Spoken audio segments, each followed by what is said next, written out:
Okay, so maayong hapon. Maayong hapon sa tanan.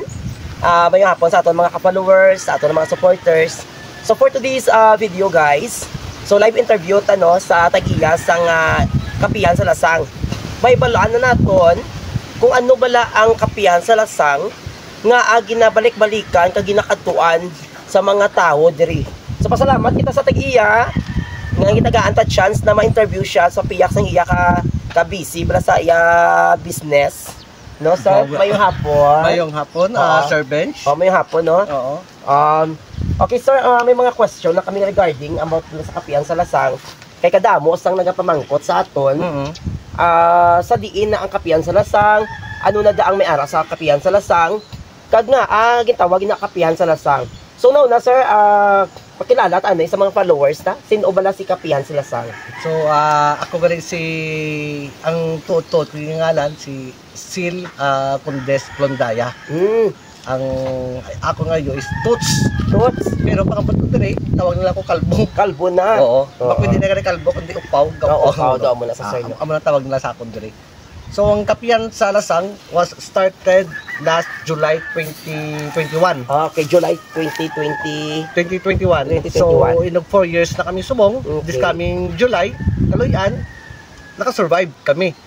Ang 2021, madumduman naton, patapos na ng pandemic mo. Okay. So, ang kapihan sa Lasang ini, napatindog ini, tungod sa interesado ko sa lugar, kag ang ako nga handong magkakapihan. Kaya din sa una, amugin ng handong kung makakapihan ako. Oo. Kaya ako taga-Antiki ako. So dapat dito tayo ako mapatindog. Kaso lang, pagdala sa ako ng Mrs. Dere, na-inlove ako sa lugar. Kaya ako hilig ako sa nature. So sir, pamangkot ko na sir, nang kay kadamo nagapamangkot sa aton, ano bala ang ma-offers ng kapihan sa Lasang? Ang ako Dere, sa totoo ng gitya, hindi nga alam ko nga balik-balik mo sila. Kadamo madali ka kanto. Although nga ang amon is simple lang gini siya nga lugar, simple lang gini siya nga kapihan. Pero pasalamat ako kay balik sila. Ang amon malandiri nga mga pagkaon is amon na ang nagpaano sa modri sa pakilala isang number 1 isang amon homemade fishball. Homemade fishball. Homemade fishball amo ginang ilang ano. And then ang amon nga lumpia toge kag ubi banana chistoron. Ubi banana chistoron. Oo. Na may-ari kami din mga pizza, nachos, mga hot drinks, cold drinks. Then ang number man nila base mas mga amon mga bisita dire ang kape namon. So anong kape nyo sir? Ano sa ang kape namon is barako ginoy siya ng kape. Barako siya yan. Ginagamit namon. Pang lalaki. Okay, pang ano ginang tiragi dyan pang tiragi na yung barako. Oo.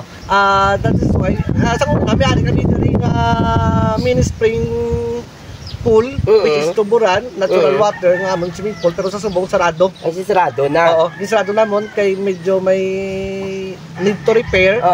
But mas hindi naman patayunon, maubra naman kami lain naman bago naman. So amo na ba nila sir ang bago nga spring day nga mahihimuon nyo. Oo, ang paliliguan. Although nga wala lang kami swimming pool dire, pero ang mga tao sige gyapon balik-balik. Liban guro sa pagkaon, ang lugar gid niya pinakanami, no? Ang lugar gid kay matawhay, mahangin. So batay ko di gani sir, ano sir nang pa-overnight tumuti pila na ang overnight. Ano ba nang mag-overnight kaya ano ang inyo plastat? Ang overnight dire usual nga man naga-overnight dire sa amon is tag-isa lang ka grupo. Okay. Wala ko gina-receive sing then laing nga grupo. Kay ang iban dire is gusto nila dire ko no mag-overnight bisan wala kami sing ibang mga facility gid nga maka ano sila dire mawili.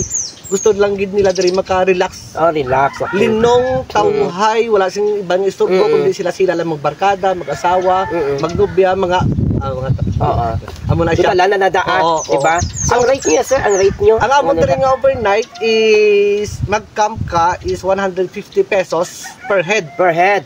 If you have an own tent. Kung may tent na. If mag-rent ka sang tent sa amon is 450, good for 3 person na siya. Kaya ko ang amon nga tent dire. And then may alam man kami bag-o subong ang amon nga amakan nga balay-balay. Which is may terrace na siya, may kwarto. Sa terrace pwede ka kabutawas ang tent. For now, kay bago pa lang niya siya. 700 pa lang na yung amon nga offer, good for 3 to 4 person. Good for 3 to 4 person. 3 to 4 person ang amon nga ano, pero kung pwede na siya kaigo mga 8. Pero kung in excess with that is additional 100 pesos per head. Kaya wala pa na siya subong nga foam, mga gamit sa sulod. Ang amon na ma-provide comforter. O ano siya sa may libre, pati ko to may libre kamo sa morning. Ang namit diri sa amon, ang mapabugal ko gid, tanan nga nag-overnight diri sa amon, tanan nga nag-camp, tanan nga gatulog diri. We have a free breakfast which is manamit pa pancit canton, coffee and bread sa breakfast amo na. Then pwede ka mo kadala sa inyo, pwede mo kadala sa inyo nga pagkaon, magluto-luto diri, wala gid siya problema. Mag-inom-inom ka mo diri. Basta chill lang ang pag-inom. Wala lang maoy. Wala maoy. Kaya mga maoy diri natikton. May assurance pa no. Take note ta, libre ka mo yan sa nga tawag nga pamahaw kung mag-overnight ka mo diri. Kay dala na sa inyo ya bayad. No kanami amo na ni ka nga kabarato gid ka ayos ang inyo na sir no. Kay sa amon diri gusto kong barato. Kay para tanan makasulod. May kwarta ka man or wala, tanan makasulod. Basta importante dira, tanan nga mga nagasulod diri. Dire dapat may ara man bang do respeto mga ano kay ako sa experience ko sa sales for how many years damo-damo ako nakasalamuha ang mga tao kasi syempre ara ka sa sales mo. So amo na nga na-apply ko diri sa Bong. So we consider nga man nagkakadto diri bisita hindi nga customer lang. So muna gani ka nami bala kay piskan kami gid magkadto ng mga vlogger do ka family friend na kami balahaw do ka mo na bala di ka family problem do ka close na dayon. So kadamo-damo pati ko do kadamo-damo na mga vloggers na kalalat to. Damo naman diri mga vloggers ng mga nagakinadto tuluyan kanay Kakak, kanay na Kotsero Singkit, Dayo TV, si Monkey Ventures, Day Sir Nilo, BG Moto Vlog. Kita mo pa sa mo sa buhi pa na sila sir. Ako na tubang ko. Si Bench kanamit na. No, di ba? So yan guys. So take note kay guys ha. Damo-damo na di vloggers kakadto. Sige. So amo ni sa tree house ni sir. Yes, amo na naka ano siya sa kahoy, pero ang pinaka-attractive pati ko di ang kahoy di. Oo, ang kahoy lang gid dire ang naano nila dire isang duwa ka akasya. Nga puno nga kahoy. Then amo lang gid nga amon nga lugar nga mga pwede tambayan, nga mga tree house may ara nga ground floor, second floor, third floor. Amo na siya. So kanami no. So simple lang gid yung amo. Simple lang gid guys. Kay mas nami nga magkatpos ka diri. Ang expectation nila simple lang. Simple lang. Kaysa hindi ta maligay nga may kasabay mga ang nami sa picture tapos ang realidad kalaway. Yes, correct. Amo ganang ina-advise ko sa ila sir nga once magkatpos sila diri okay, sa may may counter ka mga customer nga amo lang ni. Pinsa mo namin nabi mo ni amo lang ni. Isa lang ang sabat, ginambala ko na sila. Ma'am, sir, train your mind to see good. Wa ka namin Bago. Hindi sa tanan nga wala sing laway. Wala sing laway. Basta i-train mo lang ang mind mo nga nami ang tanan. Pero kung hindi siya magnami, tiklot na lagi siya sa sabangin. Hindi so hindi na joke na ha. So anyway guys, sir, pwede ka invite sila para sa mga wala pa kakadto di. Okay, sa mga wala pa nakakadto diri, pwede mo diri ka kadto sa amon. Kung gusto niyo magpa-relax, madulan niyo ang stress. Pwede mo diri ka duyan-duyan, pwede ka mo diri ka singgit. Which is hindi man singgit dala nga makautwas yung inyong nga balatsyagon ang inyong mga kapoy, ang kakapoy ninyo.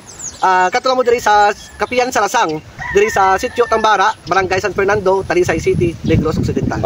So para kung hindi lagi magpwede, ang amo na ning Kapiyan Salasang makatuan nila no, may ari mata di sang damo pa diri katuan, pwede ka mo ka package deal diri. Liban sa Kapiyan Salasang, pwede ka mo diri ka kadto sa Pinagong Garden, Balay Gawahan, Mount Makawili Mountain Resort, Bildusan Falls, Putro Falls, Eco River, Tunangan River, Imbang River, pwede gid damo kay kamo. Sa isa kadlaw pwede nga makatuan tanan. Kaysa diri ang amo diri nga sitio, sa isa lang ka lugar, damo-damo nagitare na kami diri. May alam ko kami nga diri nga kalan mang isang iCafe nga restaurant open na sila pag Saturday, Sunday, Monday na. Damo diri kala tuwa damo mo pilian nga pwede nyo di ba? So guys, hindi lang Kapiyan Salasang pwede niyo makatuan diri sa may Purok Sitio Tambara no? Barangay San Fernando guys. Kadamo kamo di katuan, pero ang pinaka the best na katuan nyo guys is isa diri ang Kapihan Salasang. So anyway, so at least nakabalo na kita kung ano ang Kapihan Salasang. Kung sa mga gusto magkadto dira, vloggers ka man, vloggeres ka man, influencer ka man, media vlogger ka man, all of you are welcome na direct na magkadto sa may kapihan sa Lasang. Kaga kung manamian sila sa imo, ilibre ka na nila. Para nami. Mas positibo tanan ang mga ang napatian ko puro positive. Meron na puro nga ibang mga negative, pero meron So anyway, no. So yun no. So yun guys, so welcome sa kapihan sa Lasang. Kamadamo ginasalamat kay Sir Tot sa paghatag sa time na ma-interview naton kung ano gid bala ay kung ano nga naging trending sa social media ang kapihan sa Lasang. So madamo ginasalamat. Sige. Oo, thank you so much, sir.